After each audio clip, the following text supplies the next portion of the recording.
नमस्कार, capital TV Uttar Pradesh देख रहे हैं। मैं हूं आपके साथ शिवानी रतूरी। उत्तर प्रदेश में अपराधियों और माफियाओं पर पुलिस का शिकंजा लगातार कसता जा रहा है। जीरो टॉलरेंस नीति के तहत यूपी पुलिस की ताबड़तोड़ कार्रवाई ने अपराधियों के हौसले पस्त किए हैं। बात चाहे करोड़ों की हेराफेरी करने वाले हाईटेक साइबर ठगों को बेनकाब करने की हो या फिर दुस्साहसी बदमाशों को एनकाउंटर के दौरान घुटने टेकने पर मजबूर करने की, प्रशासन हर मोर्चे पर कड़ा एक्शन ले रहा है। अपराधियों की धरपकड़, पासपोर्ट रद्द करने से लेकर अवैध संपत्तियों की जब्ती तक यूपी पुलिस का ये सख्त संदेश साफ है कि प्रदेश में जुर्म के लिए कोई जगह नहीं। क्या कुछ चल रहा है अपराधियों के खिलाफ, आइए जानते हैं विस्तार से। यूपी में अपराध पर प्रहार, जीरो टॉलरेंस नीति के तहत एक्शन। 250 करोड़ रुपए के अंतर्राष्ट्रीय साइबर ठगी रैकेट के भांडाफोड़ के बाद सुल्तान मिर्जा गिरोह पर पुलिस का शिकंजा कसता ही जा रहा है। म्यूल अकाउंट्स, हवाला नेटवर्क और कोडवर्ड्स के जरिए देश विदेश तक फैले इस हाईटेक गिरोह के तार बैंक कर्मियों से लेकर सफेद पोशों तक के जुड़े मिले हैं। मुख्य सरगना की दुबई में लोकेशन मिलने के बाद अब पुलिस उसका पासपोर्ट निरस्त करने और अन्य साथियों की तलाश में जुटी है, जिससे आने वाले दिनों में ठगी का ये आंकड़ा 500 करोड़ के पार जाने की संभावना है। क्या कुछ हुआ है पूरे मामले में, देखिए रिपोर्ट। सुल्तान मिर्जा गैंग पर शिकंजा, 9 राज्यों से करोड़ों की साइबर ठगी। 250 करोड़ रुपए की ठगी में बिहार के सुल्तान मिर्जा गिरोह के राजवीर सिंह और शिवम सिन्हा की गिरफ्तारी के बाद पुलिस के हाथ सनसनीखेज साक्ष्य लगे हैं। यूपी पुलिस के मुताबिक दोनों शातिरों से पूछताछ में सामने आया कि गिरोह ठगी की रकम का इस्तेमाल हवाला कारोबार में करता है। गिरोह से जुड़े तमाम साइबर ठग देश समेत विदेश तक फैले हैं। इन्हीं की मदद से सरगना हवाला का काम कर रहा है। कुछ ही घंटों में ये गिरोह कहीं भी करोड़ों रुपए ट्रांसफर कर देता था। इसके लिए गिरोह ने बकायदा नियम भी तय कर रखे हैं। एक दिन में 2 ही बार रुपए ट्रांसफर करते हैं, वो भी 2 घंटे के अंतराल में। गिरोह ने कोड भी बना रखा है। 1 केजी मतलब 1 लाख और 2 केजी मतलब 2 लाख ट्रांसफर करने हैं। रकम के हिसाब से केजी का वजन बढ़ता जाता है। शातिरों ने हवाला के जरिए रकम महाराष्ट्र, दिल्ली, छत्तीसगढ़, मुंबई से लेकर दुबई समेत अन्य दूसरे देशों में भिजवाई है। बता दें कि बुधवार को पुलिस ने 50,000 के इनामी दिव्यापुर निवासी साइबर ठग राजवीर और गोविंद नगर निवासी साथी शिवम को गिरफ्तार किया था। इन दोनों ने पुलिस को बताया कि वो बिहार के सासाराम के रहने वाले सुल्तान मिर्जा को म्यूल अकाउंट बेचते थे। इसके बदले सुल्तान उन्हें प्रत्येक खाते के 25,000 रुपए प्रति माह देता था। तीनों ने 9 राज्यों से करीब 250 करोड़ की साइबर ठगी की थी। पुलिस कमिश्नर रघुवीर लाल ने बताया कि पकड़ा गया शिवम फंड मैनेजर है। वो ही पूरे गिरोह के लिए और अन्य डीलिंग के मामलों में पैसे भेजता था। शिवम को छुड़ाने के लिए पूरा गिरोह हर तरह से सक्रिय था। पुलिस की जांच में सामने आया कि फरार सुल्तान के गिरोह में कुछ बैंक कर्मचारी, अधिकारी के अलावा अधिवक्ता और सफेद पोश भी शामिल हैं। वकील की मदद से ही सुल्तान ने अग्रिम जमानत भी लगा रखी है। इसी तरह से शिवम को छुड़ाने के लिए भी कई वकील लगे थे। बैंक अधिकारियों और कर्मचारियों से मिली भगत कर खाते खुलवाने का काम किया जाता था। सफेद पोशों के भी शामिल होने के संकेत मिल रहे हैं। पुलिस कमिश्नर के मुताबिक ऐसे कुछ लोगों के नाम प्रकाश में आए भी जल्द ही उन पर कार्रवाई की जाएगी। लोगों से ठगी गई रकम को साइबर ठग अपनी अय्याशी में उड़ा रहे हैं। लोकेशन पुलिस को दुबई में मिल रही है। गुरुवार को पुलिस को सुल्तान का एक वीडियो भी मिला, जिसमें एक होटल में डांसर के साथ नाचते हुए रुपए उड़ा रहा है। पुलिस कमिश्नर रघुवीर लाल ने बताया कि सुल्तान को पकड़ने के सभी कोशिशें की जा रही है।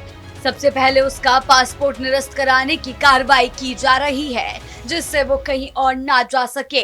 उसके खिलाफ जल्द ही नोटिस जारी कराया जाएगा।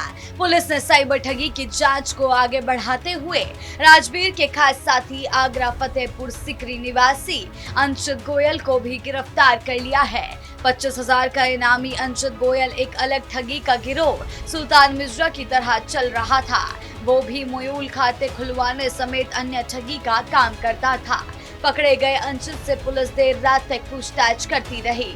पुलिस ने बताया कि सुल्तान अय्याश किस्म का है और इसीलिए इस तरह के मामलों में लिप्त रहता है। दुबई के अलावा वो नेपाल, काठमांडू, थाईलैंड में भी अय्याशी कर चुका है।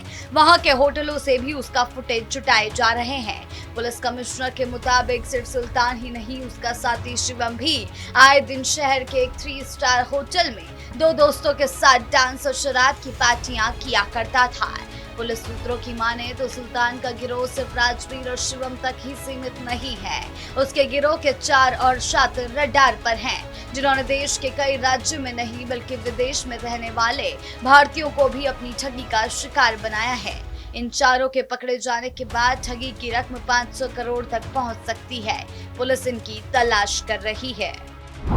ग्रेटर नोएडा में पुलिस एनकाउंटर, एक बदमाश घायल, 2 गिरफ्तार। ग्रेटर नोएडा में बदमाशों के खिलाफ पुलिस का ऑपरेशन लंगड़ा और सख्त एनकाउंटर एक्शन लगातार जारी है। दादरी पुलिस और एसओजी टीम की देर रात हुई मुठभेड़ में गोली लगने से एक शातिर स्नेचर घायल हो गया है, जबकि कॉम्बिंग के दौरान उसके 2 अन्य साथियों को दबोच लिया गया है। चेकिंग के दौरान पुलिस पर फायरिंग कर भाग रहे इन शातिर बदमाशों के पास से चोरी के गहने, नकदी और अवैध हथियार बरामद किए गए हैं। पुलिस की इस ताबड़तोड़ कार्रवाई से संदेश साफ है कि सड़क पर उतरकर अपराध करने वालों का अंजाम अब सीधा अस्पताल या सलाखों के पीछे होगा।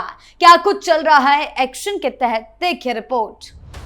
स्नैचिंग गैंग का पर्दाफाश। ग्रेटर नोएडा में गुरुवार देर रात करीब 11 बजे दादरी पुलिस और एसओजी टीम की स्नैचिंग करने वाले बदमाशों से मुठभेड़ हो गई। मुठभेड़ के दौरान पुलिस की जवाबी कार्रवाई में एक बदमाश के पैर में गोली लगी, जबकि उसके 2 साथियों को कॉम्बिंग के दौरान गिरफ्तार कर लिया गया। तीनों आरोपी बुलंदशहर के रहने वाले हैं। एडिशनल डीसीपी संतोष कुमार ने बताया कि दादरी पुलिस और ग्रेटर नोएडा एसओजी की टीम घोड़ी बछेड़ा से हजरतपुर नहर बम्बा के पास वाहन चेकिंग कर रही थी। इसी दौरान एक मोटरसाइकिल पर सवार 3 संदिग्धों को रुकने का इशारा किया गया, लेकिन वो तेज गति से भाग निकले। पुलिस ने पीछा गया तो कुछ ही दूरी पर उनकी मोटरसाइकिल फिसलकर गिर गई। इसके बाद आरोपियों ने पुलिस टीम पर फायरिंग कर दी। आत्मरक्षा में पुलिस ने जवाबी फायरिंग की, जिसमें एक बदमाश घायल हो गया। घायल बदमाश की पहचान बुलंदशहर के गुलावठी थाना क्षेत्र के रामनगर निवासी आलम के रूप में हुई है। कॉम्बिंग अभियान के दौरान उसके 2 साथियों सद्दाम और जिशान को भी गिरफ्तार कर लिया गया। दोनों आरोपी रामनगर के ही निवासी हैं। घायल आरोपी को इलाज के लिए अस्पताल भेजा गया। पुलिस ने आरोपियों के कब्जे से अवैध तमंचे और कारतूस स्नैच बरामद किया है। सोने का लॉकेट, घटना में प्रयुक्त R15 मोटरसाइकिल, चोरों के 4 जोड़ी चांदी की बिछिया, 2 चांदी के सिक्के और 40,000 रुपए नकद बरामद किए हैं। पूछताछ में आरोपियों ने बताया कि वो चेन और मोबाइल स्नैचिंग की घटनाओं को अंजाम देते थे। इसके अलावा बंद पड़े मकानों में चोरी भी करते थे। उन्होंने हाल ही में एक महिला से चैन लूटने और म्यू सेक्टर में चोरी की वारदात को अंजाम देने की बात भी स्वीकार की। पुलिस अब आरोपियों के आपराधिक रिकॉर्ड और उनके अन्य साथियों के बारे में भी जानकारी जुटा रही है। माफिया नेटवर्क पर बड़ा प्रहार। उत्तर प्रदेश में माफियाओं के साथ साथ अब उनके कुनबे और मददगारों पर भी योगी सरकार का कानून का शिकंजा कसता जा रहा है। प्रयागराज में माफिया अतीक अहमद और उसके परिवार की करीब 345 करोड़ की संपत्तियां कुर्क करने के बाद अब गाजीपुर में मुख्तार अंसारी की फरार पत्नी आफाशा अंसारी पर फर्जीवाड़े का नया शिकंजा कसा है। शस्त्र लाइसेंस की पत्रावलियां गायब कराने के मामले में पुलिस ने एफआईआर दर्ज कर ली है। फरार चल रही इन माफिया पत्नियों की संपत्तियों की जब्ती और कानूनी कार्रवाई से साफ है कि यूपी में अपराध की नींव पर खड़ी हर इमारत को ध्वस्त किया जा रहा है। क्या कुछ हुआ, देखिए रिपोर्ट। संपत्तियों की जब्ती, मददगार भी रडार पर। यूपी में माफियाओं के परिवार के खिलाफ योगी की पुलिस एक्शन मोड में आ गई है। प्रयागराज में माफिया अतीक अहमद, उसकी पत्नी शाइस्ता परवीन और भाई अशरफ पर गैंगस्टर एक्ट के तहत करीब 345 करोड़ रुपए मूल्य की 18 चल और अचल संपत्तियां जब्त करने के बाद गाजीपुर में मुख्तार अंसारी की पत्नी आफशा पर केस दर्ज किया गया।